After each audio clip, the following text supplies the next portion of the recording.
Hello అండి, subscribe చేసుకోండి. ఈరోజు సీరియల్లో బాలు వాళ్ళ మరదలకి కాల్ చేసి హలో ఫోను మీ అక్కకి ఇవ్వు అని అంటాడు. అప్పుడు వాళ్ళ మరదలు అక్క అక్కడుంటే ఇక్కడ ఫోన్ ఇవ్వమంటవేంది బావా అని అంటది. వెంటనే బాలు ఏంటి అని అంటాడు. అప్పుడు వాళ్ళ మరదలు ఏమైంది అని అడుగుతాడు. వెంటనే బాలు నిజం చెప్పు మీనా అక్కడ లేదా అని అడుగుతాడు. అప్పుడు వాళ్ళ మరదలు లేదు బావా అని అంటది. నువ్వు కూడా ఈ విషయం చెప్పు, అక్క ఎక్కడికి వెళ్ళింది అని అడుగుతుంది. వెంటనే బాలు ఎక్కడికి వెళ్ళిందో తెలిసే అక్కడికే వెళ్ళి తెచ్చుకునేవాడినిగా, నీకెందుకు ఫోన్ చేస్తాను అని అంటాడు. అప్పుడు వాళ్ళ మరదలు నీ లాజిక్ నాకెందుకు బావా, మా అక్క అక్కడ ఎందుకు లేదు అని అంటది.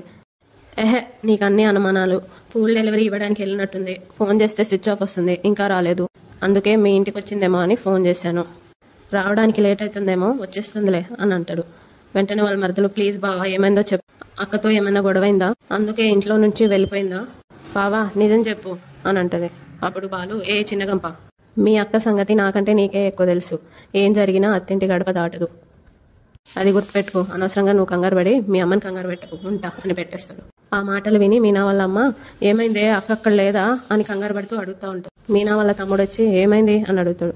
అప్పుడు వాళ్ళక్క ఏం లేదు లేరా నువ్వు వెళ్ళు అని అంటది. ఇప్పుడు మీనా గురించి అమ్మ ఏదో అడుగుతా ఉంది అని అంటాడు. వెంటనే మీనా వాళ్ళ అమ్మ ఏమైందో చెప్పవే అని సుమతిని అడుగుతుంది.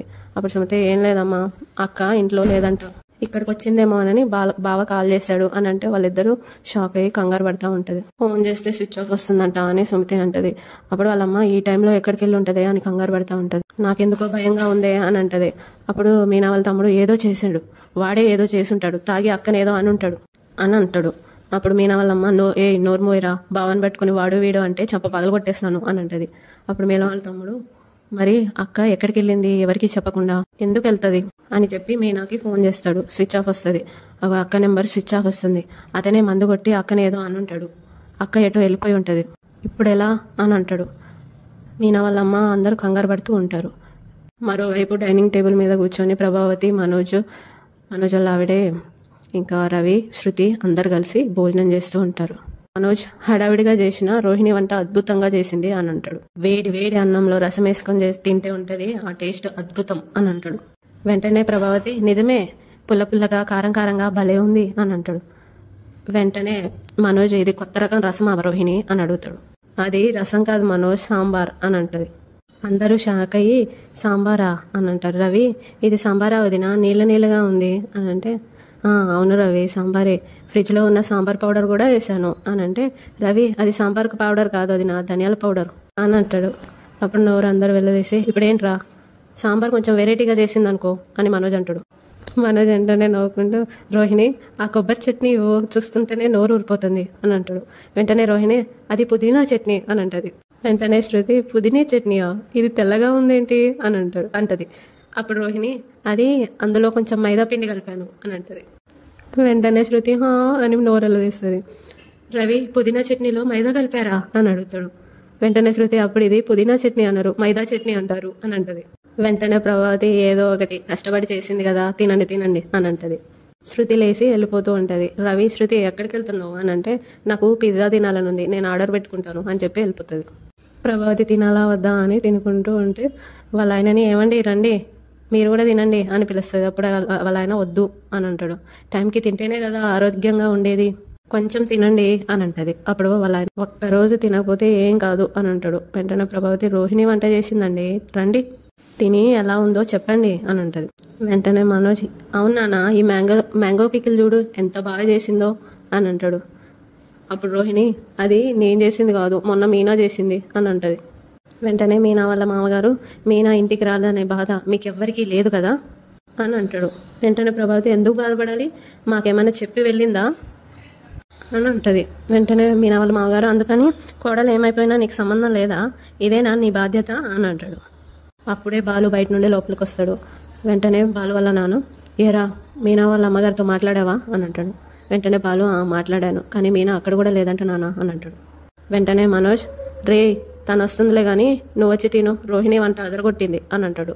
వెంటనే బాలు అసలే కోపంలో ఉన్నా, నాకు చిరాకు తెప్పించుకో అని అంటాడు.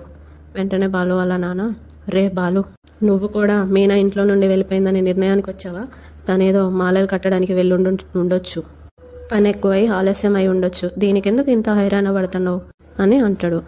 వెంటనే రోహిణి అంకుల్ ఒకవేళ మీనా బాలు మీద కోపంతో వెళ్ళిపోయి ఉంటుందేమో అని అంటది. ఉదయం వాళ్ళిద్దరు గొడవ పడ్డారు కదా అని అంటది. వెంటనే వాళ్ళ మామగారు గొడవ పడ్డారా, ఏదో చిన్న మాట అన్నాను అని అన్నాడు అని అంటాడు. రే మీనాతో గొడవ పడ్డావా అని బాలుని అడుగుతాడు వాళ్ళ నాన్న. చెప్పరా, నీకు అసలు బుద్ధుందా, ఇంకా నీ పెళ్ళి ఎలా జరిగిందో మర్చిపోవా అని అడుగుతా ఉంటాడు. అప్పుడు ప్రభావతి వాడికి అనిపించింది చెప్పాడు, అందులో వాడి తప్పేముంది, తప్పంతా మీనాదే అని అంటది. వెంటనే వాళ్ళ ఆయన నువ్వు నోరు మూస్తావా, ప్రతి చిన్న విషయానికి అత్త మీద భర్త మీద అలిగి పుట్టింటికి వెళ్ళిపోతున్న ఈ కాలంలో మీనా నీలాంటి అత్తని భరిస్తూ ఎంతో సహనంగా ఉంటుంది. రే మీరంతా కలిసి తన సహనాన్ని కూడా చంపేస్తున్నారు కదరా, అలాంటి అమ్మాయిని బాధపడితే పాపం రా, పాపం తను ఎక్కడుందో ఏం చేస్తుందో అని అంటాడు. వెంటనే బాలు నాన్న నువ్వు అలా అనుకున్నాను, నాకు భయంగా ఉంది అని అంటాడు. అప్పుడు రోహిణి ప్రభావతిని అంటే నిజంగా మీనా ఇంట్లో నుండి వెళ్ళిపోయిందా అని అడుగుతుంది. వెంటనే ప్రభావతి వీళ్ళ మాటలు వింటుంటే నాకు అదే అనిపిస్తుంది అని అంటది. ఎప్పుడో వెళ్ళిపోవాల్సింది ఇంతకాలానికి వెళ్ళింది అని అంటది. వెంటనే బాలు వాళ్ళ నాన్న ఎప్పుడు ఏం మాట్లాడాలో తెలియదా నీకు, నువ్వు తింటున్నావు కదా తిను, వీడిని చంపుకు తింటున్నావు ఎందుకు అని బాలుని చూపించుకుంటూ అంటాడు. వెంటనే రవి చేయగడుకొని లేచి అన్నయ్య వదిన ఎక్కడికి వెళ్ళుండదు, నేను వస్తాను, మనం వెళ్ళి వెతుకుదాం పదా అని అంటాడు. అప్పుడు బాలు వద్రా రాజేష్ గారు ఉన్నాడు కదా, మేమిద్దరం కలిసి వెతుకుతాంలే అని అక్కడ నుండి వెళ్ళిపోతాడు. ఏంటి అలా చూస్తున్నావు, తిను అని ప్రభావతిని వాళ్ళ ఆయన అంటాడు కోపంగా. ఇటు బాలు ఇంకా వాళ్ళ ఫ్రెండు రాజేష్ బైక్ మీద వెళ్తూ బండి మీద మాట్లాడుకుంటూ ఉంటారు. బాలు అరే తొందరగా పదరా, మీనా ఏదైనా చేసుకుంటుందేమో అని భయంగా ఉందిరా అని అంటాడు.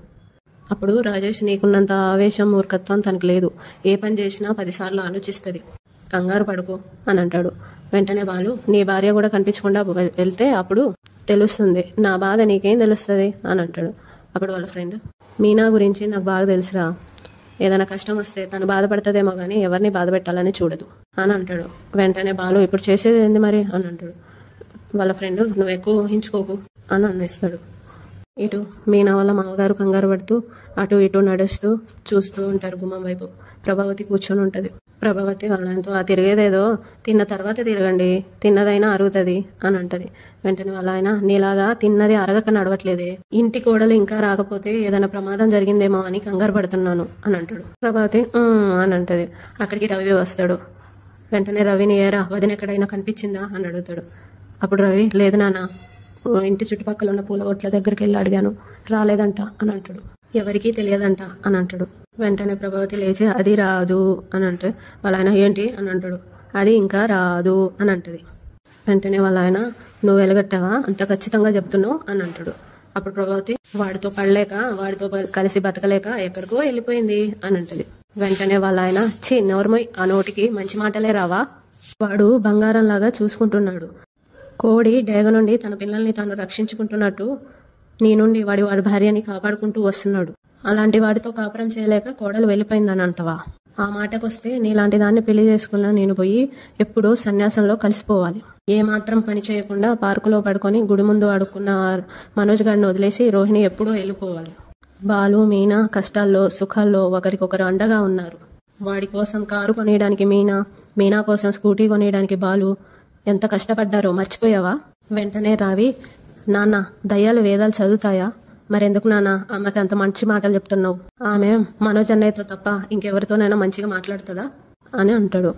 అప్పుడు రవి వల్ల నాన్న మీనా కామాక్షి వాళ్ళ ఇంటికి వెళ్ళిందేమో, ఫోన్ చేసి కనుక్కో అని ప్రభావతిని అంటాడు. ప్రభావతి ఫోన్ చేస్తుంది కామాక్షికి. ఫోన్ లిఫ్ట్ చేయగానే కామాక్షి మీనా కానీ మీ ఇంటికి వచ్చిందా అని అడుగుతుంది. అది విని వెంటనే కామాక్షి ప్రభావతి వాళ్ళ ఇంట్లోకి వచ్చేస్తుంది, అంత ఫాస్ట్గా వచ్చేస్తుంది. వెంటనే వదినా ఏమైంది, అసలు ఏమైంది అని అందరిని అడుగుతూ ఉంటుంది. అప్పుడు రవి ఇంత స్పీడ్గా పరిగెత్తుకొచ్చిన రన్నర్స్ కూడా రాడు ఇంత స్పీడ్గా అని అంటాడు. అప్పుడు కామాక్షి నువ్వురా ఏమైందో చెప్పొదినా అని అడుగుతుంది. వెంటనే ప్రభావతులు ఆయన చెప్పు, నీ నోటికి వచ్చినట్టు చెప్పు, ఈ దరిద్రం అంతా మనం ఎక్కడ వింటాం పదరా అని రవిని తీసుకుని అక్కడ నుండి వెళ్ళిపోతాడు. వాళ్ళు వెళ్ళిపోయాక ఏమైందో వదినా అని కామాక్షి అడుగుతుంది. అప్పుడు ప్రభావతి అది ఇంట్లో నుండి వెళ్ళిపోయింది అని అంటుంది. వెంటనే కామాక్షి ఎక్కడికి అని అడుగుతుంది. అప్పుడు ప్రభావతి ఎక్కడుందో తెలిస్తే బాలు వెళ్ళి తీసుకురాడా, ఎటో వెళ్ళిపోయింది అని అంటుంది. అప్పుడు కామాక్షి ఏదైనా గొడవైందా అని అడుగుతుంది. వెంటనే అసలు ఏం జరిగిందంటే అని మొత్తం ప్రభావతి చెప్తుంది. వెంటనే కామాక్షి నీకు నోరాగదా, వాడేదో వాళ్ళ పిల్లని సరదాగా అంటే నువ్వెందుకు దూరిపోయి మధ్యలో అన్నావు, వాడన్నందుకు కాదు తోటికోడలు నవ్వినందుకు అత్త అపవాస్యం చేసినందుకు వెళ్ళిపోయింది. అక్కడికి మనోజ్ అండ్ రోహిణి వచ్చి రోహిణి మీనా ఇంకా ఇంటికి రాలేదా అని ప్రభావతిని అడుగుతుంది. అప్పుడు ప్రభావతి లేదు అని అంటది. అప్పుడు కామాక్షి మీ ముగ్గురికి ఉంటుంది అని అంటది. వెంటనే ప్రభావతి ఏముంటుంది అని అంటది. అప్పుడు కామాక్షి మీరు ముగ్గురు కలిసే కదా ఎగతాళి చేసింది అని అంటది. అప్పుడు ప్రభావతి తనేం చేసింది, దానికి తెలియదు, దానికి పొగరెక్కువై మొగుడిని వదిలేసిపోయింది అని అంటది. వెంటనే కామాక్షి అరవకు, వెళ్ళి గృహహింస చట్టం కింద పోలీస్ కేసు పెట్టిందేమో అని అంటది.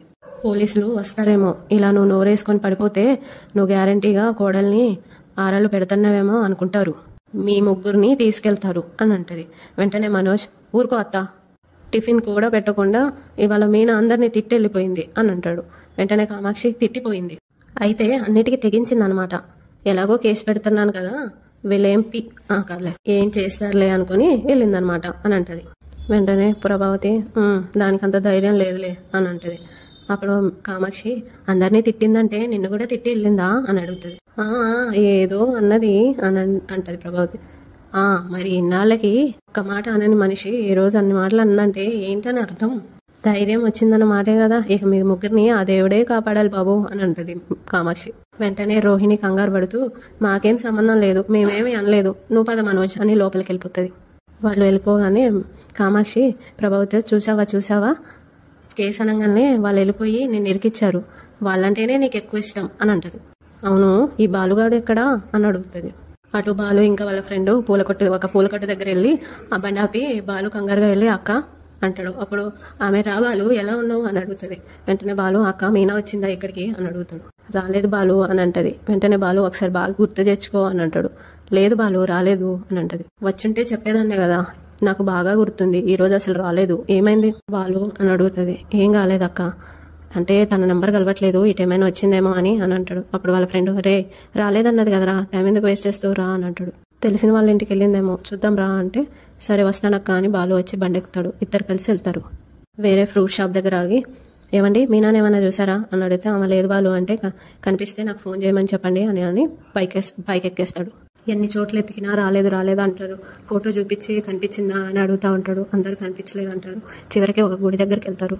అక్కడ దండం పెడుతూ నిన్ను ఎలా అడగాలో నాకు తెలియదు, మీనలా పూజలు చేయడం పొర్లు దండాలు పెట్టడం నాకు రావు, ఒకప్పుడు దేవుడిని నమ్మని నాకు దేవుడి మీద నమ్మకం కలిగేలా చేసింది మీనా, నేనేం తప్పు చేశానో తెలియదు కానీ మీనా కనిపించటం లేదు, చూస్తున్నారుగా తన కోసం పిచ్చోళ్ళలా తిరుగుతున్నాను, ఎవరిని అడిగినా కనిపించట్లేదని చెప్తున్నారు, తనెక్కడుందో నీకు మాత్రమే తెలుసు, మా సంతోషాలతో బాధలతో నువ్వు ఆడుకుంటూ ఉంటావు కదా, మంచి వాళ్ళకి మంచే జరుగుతుందని మా బామ్మ చెప్పేది, మరి ఇప్పుడు ఎందుకు ఇలా అయింది, తను ఒక్క పూట కనిపించకపోతే నన్ను ఒంటరితనం వెంటాడుతున్నట్టు అనిపిస్తుంది, తను ఎక్కడికి వెళ్ళింది, నా మీద కోపంతో వెళ్ళిందా, తనకేమైనా అయిందా అర్థం కావట్లేదు, పిచ్చి పట్టినట్టుగా అనిపిస్తుంది, మనకి ఇష్టమైన వాళ్ళని తిట్టేటప్పుడు తెలియదు కానీ దూరం అయితే ఆ బాధ తెలుస్తుంది, అది నాకు ఇప్పుడు అర్థమవుతుంది, తనని నేను ఎప్పుడు పల్లెత్తి మాట అనను, ఇంకెప్పుడు అనను, మీనా నాతుంటే చాలు, తను ఎక్కడున్నా నా దగ్గరికి పంపించు స్వామి అని దండం పెట్టుకుని అక్కడి నుండి కూడా బయలుదేరుతారు. అటు కామాక్షి ప్రభావతిని భయపెడుతూ ఉంటది. అయ్యయ్యో అంతా అయిపోయింది అంటూ ఉంటది. అప్పుడు ప్రభావతి ఏమైపోయింది అని అంటే కామాక్షి నీ పరువు, నీ మర్యాద, నీ గౌరవం అంతా మంట కలిసిపోయింది, కడుపులో పెట్టుకోవాల్సిన కోడల్ని పొట్టను పెట్టుకున్నావని లోకమంతా వేలెత్తి చూపిస్తుంది, సభ్య సమాజం అంతా నిన్ను వెలువేస్తుంది, నీ చేతులకి గాజులు తీసేసి ఇనుప సంఖ్యలు వేస్తారు, కటకటాల వెనక్కి నెట్టేస్తారు అని అంటూ ఉంటది. ప్రభావతి అని కంగారు పడతా ఉంటది, భయపడతా ఉంటది. ఈ రోజుతో ప్రభావతి శాఖ ముగిసిపోతుంది అని అంటది. వెంటనే ప్రభావతి భయపడుతూ కంగారు పడుతూ లేచి ఏంటి కామాక్షి ఆ మాటలు, ఏదేదో అంటావేంటి, నేనంత దారుణంగా ప్రవర్తించానా, ఏదో కాఫీ లేట్ అయితే కసురుకున్నాను, భోజనం లేట్ అయితే విసుక్కున్నాను అని అంటది. వెంటనే కామాక్షి నువ్వు కసురుకున్నావా, విసుక్కున్నావా, చిరాకు పడ్డావా, ఎవరికి కావాలి, అత్తగారింట్లో కొత్త కోడలు మాయం అన్న ఒక్క మాట చాలదు, అత్తింటి ఆరళ్ళు భరించలేక ఓ గృహిణి ఆత్మహత్య అనే న్యూస్ నువ్వు చూడలేదా, అత్తగారి హింసను తట్టుకోలేక ఓ యువతి బలవన్మరణం అనే వార్త నువ్వు చదవలేదా అని అంటది. వెంటనే ప్రభావతి చిచ్చి నువ్వేం మాట్లాడుతున్నావు, అదంతా పిరికిది కాదు, కొమ్ములు తిరిగిన మగాల్నే ఇటుకరాయితో తరిమి కొట్టింది, అలాంటిది ఇంత చిన్న విషయానికి అంత పెద్ద పని చేస్తుంది, ఎంతైనా నేను ఆడపిల్లకి తల్లినే, అది అలిగి పుట్టింటికి పోతే వాడు తిప్పలేదో వాడు పడి తెచ్చుకున్నాడు, అంతే తప్ప చచ్చిపోవాలని నేనేం కోరుకోవట్లేదు. అప్పుడు కామాక్షి నేను మాత్రం కోరుకుంటున్నానా, మీనా బతికుంటే మంచిదే అని అంటది. అప్పుడు ప్రభావతి లేదంటే అని అడగలే కామాక్షి ఏడుస్తూ పాత సినిమాల్లో సూర్యకాంతం కూడా నీకంటే మంచిదే అనేలా ప్రవర్తించావు కదా అని ఏడుస్తూ అంటది జోగ్గా. ఇంటిడి చాకరీ చేసి గంపడి మందికి వండి పెట్టి ఇంటి ముందు ముగ్గు పెట్టి పొయ్యి మీద కాఫీ పెట్టి టిఫిన్ పెట్టి అన్నం పెట్టి ఊడ్చి తుడిచి తిడితే ఏడ్చి పువ్వులు అమ్మి ఎండనక వాననక పగలనక రేయనక పనిచేసే కోడళ్ళు ఈ ప్రపంచంలో ఎంతమంది ఉన్నారు? అలాంటి కోడలు మనసు విరిగి గుండె చెరిగి హృదయం ముక్కలైపోయి ఏదైనా ఆగాహిత్యం చేసుకుంటే వీధి జనాలు ఊరుకుంటారా? నిన్ను రాళ్లు తీసుకొని కొడతారు. మీడియా ఊరుకుంటుందా? నిమిషానికి ఒకసారి నీ ఫోటో వేసి దుమ్మేసి పోస్తారు అని భయపెడుతూ ఉంటది. వెంటనే ప్రభావతి, ఆపు, నువ్వు ఎక్కడికో వెళ్ళిపోయావు అని అంటది. వెంటనే మీనాక్షి, నేను కాదు ఎక్కడికో వెళ్ళిపోయేది, నువ్వు రాజమండ్రి సెంట్రల్ జైలో, చల్లపల్లి జైలో, లేకపోతే చెంచల్గూడ జైలో అని అంటది. వెంటనే ప్రభావతి, ఆపు కామాక్షి, అసలే అది కనబడక నేను కంగారు పెడుతుంటే నువ్వేంటి ఇంకా బెదరకొడుతున్నావు నన్ను? ఏదైనా సలహా ఇచ్చి చావు అని అంటది. వెంటనే కామాక్షి, అయితే మీనా తన గదిలో ఏదైనా రాసి వదిలిపెట్టిందేమో చూద్దాం పదా అని అంటది. వెంటనే ప్రభావతి, ఉత్తరం రాస్తే గదిలో ఎందుకు పెడుతుంది, పోస్ట్ డబ్బాలో వేస్తుంది కానీ అని అంటది. అప్పుడు కామాక్షి, ఇది ఉభయ కుశలోపరి ఉత్తరం కాదు, నా చావుకు మా అత్తగారే అని రాసిపెట్టి వెళ్ళిన మరుణ వాంగ్మూలం అని అంటది. వెంటనే ప్రభావతి, వామ్మో, నా గుండె దడదడలాడుతుంది, ఇదెక్కడ పెద్ద నాటకమే తల్లి, నిజంగానే రాసుంటదా అని అడుగుతుంది. వెంటనే కామాక్షి, రాసుంటది, నీ తలరాత తానే రాసుంటది, రావదినా రహస్యంగా వెతుకుతాం పదా అని అంటే ప్రభావతి కూడా పద అని ఇద్దరు వెళ్తారు. ఇద్దరు దొంగల్లాగా వెళ్ళి కామ్గా ఎతుకుతూ ఉంటారు. అప్పుడే రోహిణి ఇంకా శృతి తొంగుతూ చూస్తూ వస్తారు మెల్లిగా. వాళ్ళని చూసి వీళ్ళు కంగారు పడిపోయి గట్టిగా అరుస్తారు. వీళ్ళు అరవంగానే శృతి ఇంకా రోహిణి గట్టిగా అరుస్తారు. వెంటనే కామాక్షి, అలా గూఢాచారి 116లా తొంగి చూస్తారంటే హడిలిపోయి చచ్చాను అని అంటది. వెంటనే రోహిణి, ఏం వెతుకుతున్నారు అని అంటది. అప్పుడు మీనాక్షి, మీనా మరణ వాంగ్మూలం అని అంటది. వెంటనే రోహిణి, ఛీ అదేంటి అని అంటది. తర్వాత శృతి, ఇలాంటి డర్టీ ఐడియాస్ మీకే వస్తాయా అని అంటది. అప్పుడు కామాక్షి, డర్టీ ఐడియా కాదమ్మాయి, ముందు జాగ్రత్త చర్య, మీనా కానీ మరణ వాంగ్మూలం ఉత్తరం రాసి పెట్టిపోయి ఉంటే మీ అత్త అని గోవిందా. వెంటనే ప్రభావతి, అబ్బా బెదరగొట్టకే, వెతుకు ముందు అని అంటది. మీరు కూడా వెతకండి అమ్మాయి, చూస్తారేంటి అని కామాక్షి అంటది. అందరు కలిసి వెతుకుతూ ఉంటారు. శృతి లెటర్ తీసి ఆంటీ అని చూపిస్తుంది. అందరూ ఏంటి అని అంటారు. ఇదేంటి అని శృతి అడుగుతుంది. అప్పుడు అందరు షాక్ అయ్యి హా అని అంటారు. అంతటితో ఈరోజు ఎపిసోడ్ అయిపోతుంది. తర్వాయి భాగంలో మీనా వాళ్ళ తమ్ముడు వెళ్ళి ఆ గుణగాడితో మాట్లాడుతూ ఉంటాడు. గుణ మీనా వాళ్ళ తమ్ముడితో, మీ అక్క కోసం ఈ చిన్న పనికి చేయకపోతే ఎలా అని అంటూ ఉంటాడు.